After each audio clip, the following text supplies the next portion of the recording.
Okay, welcome back, guys. If you are watching this, it means you must have watched and learned something about the erase tools. Like I said on the erase tools, I'm going to talk about the draw tools here, which is underutilized tools. Some people did not even, despite the fact they are familiar with many things on PixelLab, the draw tools they find it difficult to use. That is why I come to your aid on how you can use these draw tools.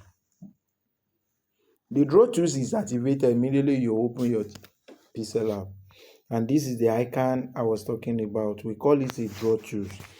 So when you click on it, I'm going to teach you 5 steps on how you can go about these draw tools.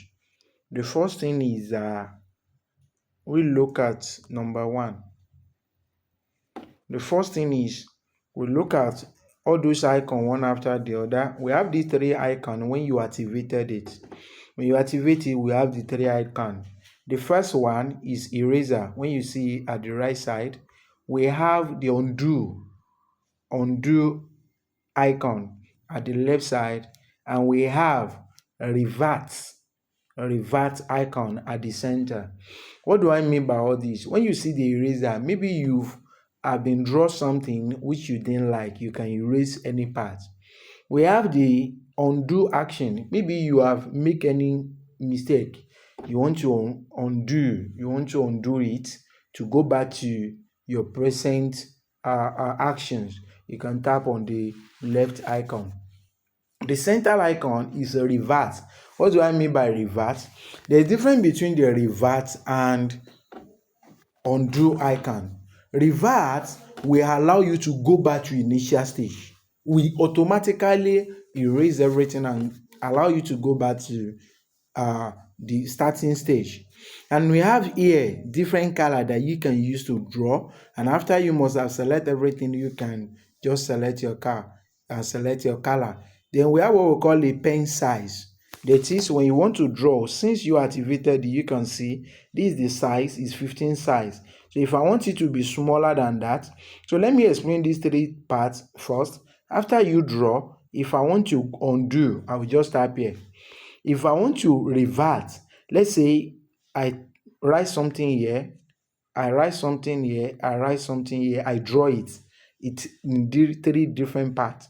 If I want to undo, I can only undo the previous action, not the repeated action. I don't know whether you understand what I was saying. If you want to, you click on redo button, you can see I can only undo my last action, not repeated actions. Now, but when you want to revert, you revert all the actions you have already placed, you revert everything. Means you go back to initial stage. When you tap here, you see everything is disappear. You can undo. You can undo what you already revert. What you reverted cannot be undo. That is what I was saying. Now, having gotten those 3 icons, you understand the color bucket. This is a color bucket. This is a color selection, color preference. We have a color bucket, which we have here. You can select your color option. The color option behind, you can select it here. This is a color spectrum. You can select the kind of a color that you want here. You know the pen size, and we have what we call the smoothness.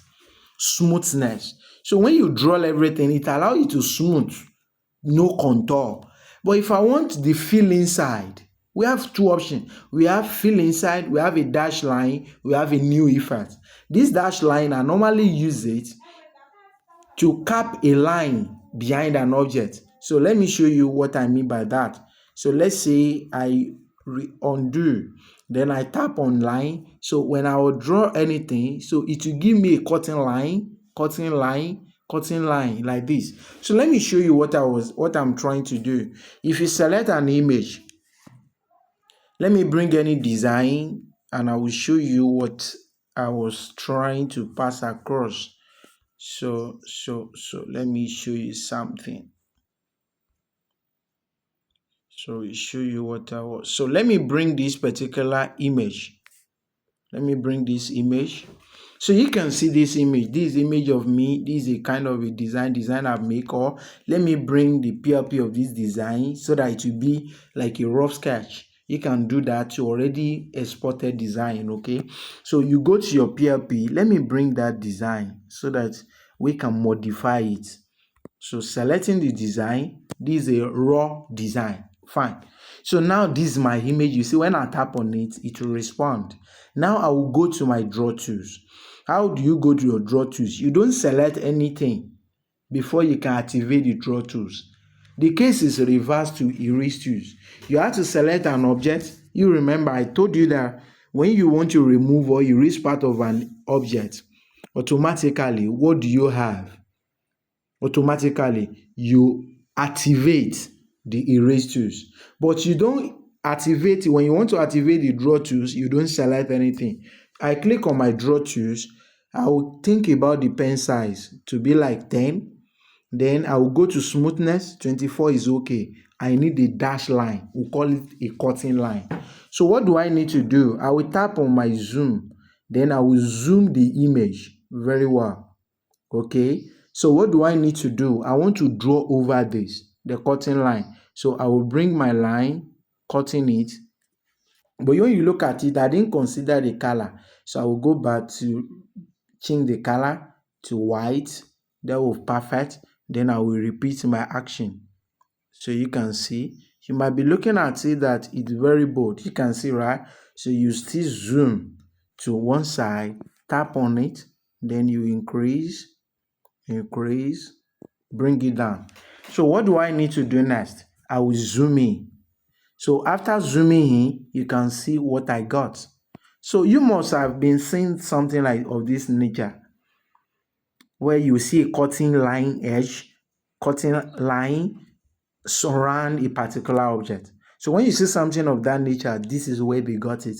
So you might not know how to use that. You can erase the size to do it, and you can change the color. Even after you must have done it, you can just click OK. So you activated it. Then you go to color, select any color of your choice. You can select any color of your choice. You can give it any color and just make it plumb. So let's go back to eraser. As I was saying, I mean to do draw tools. So that is the effect of cutting line. If you want what we call a new effect, you enable the new effect, enable the dash line, we call it cutting line. So you already reduce the size of this cutting line to something like a 7. Then you click on the zoom, you zoom out. Then I want the cutting line surrounding this image. You select it. But another thing that you need to do is that you go into the erase color, the color. So you select this color, you click on the back, then you erase, so that there will be what the new effect. I will show you how it works now. So when you look at this, you can see something that is radiating surrounding this cutting line. It's radiating. We call it what? What do we call this? We call it new effect. Okay, when you tap on it, erase it. It make it to what? It make it to glow. Okay, make it to be glow and sound unique. So let me go back. So when you see, it's quite different from the first one, because that first one is not glowing. Why this one is glowing? So depend on the size of it, it will make it to glow. And we have the last one, we will call it dash line. We want it to be blurry. You can increase the blurriness. So whatever you just activated here. So let's say you activated this. You click on white, activated it. Click on this and you activated this. You can see everything you are clicking is blurry. So let me reverse this back and bring in a kind of a shape upon this. Change the color to black. Then you go back to draw tools. After locking it, go to draw tools, or you erase everything automatically. Just erase this automatically. Then you go to draw tools. Then activated the blurriness. When you activated the blurriness, you go to the new effect, go to dash line, and you go to this. You can activate the dash line and fill inside together, because I haven't talked about that. But just automate the dash line and the new effect, then you draw it. Change the color to white automatically, then you draw it. So when you look at it, it's automatically giving you a cutting line, but it is blurry. You understand? It is blurry, and that is the work of blur. So when you select a blur radius, so whatever you draw will be blur. The new effect, and if I don't want the cutting line, let's say automatically I revert this. So whatever you draw, you can see it is blurry. So you can sign automatically. So let's say I sign this. You can use it to sign to any document. You can import it here. You can sign it, and this is how the draw tools work. And aside from that one, you can use it to activate whatever you want to activate. Just don't enable the blurriness. Let me just first of all teach you the fill inside. So whatever you draw like this, you fill the side inside, not the outside. You understand? So even if you don't close it, you don't draw it like this, you see this is where they see all those lines. So after they draw something, they will just give you a line like this. Maybe after typing something, they type something, so they will just put something. You normally see that I will just draw something like this, cutting it, or they put it. Even after you must have typed something, you just draw something. So we normally call this a cutting line. You can use it for any kind of a shape. So let's say I want to draw something, you just have something of this. And how can you make all these to work? So let's say for instance I want to draw something, I will just do like this. So you see it, I will just draw it like this, close it. So once I close it that way, I will click OK. Then I will increase the size and have it positioned here. Then I will rotate it to one side to make it look real. Then I will have it at the bottom. So this is one part. This is one of the sign, and whatever you draw, after you change the logo, the color of your logo, the color of your background, then you have something of this. So you blur it and you make it radiating because I turn on the new effect, and that is that. How you can just make sure you work with your blurriness, with your draw tools. So aside from that one, that is how the fill inside work. I talk about the dash line, talk about the new effect, talk about the blurriness, and I talk about the 3 icon, which is actually work. So apply that in your next tutorial. Thanks for watching. God bless you.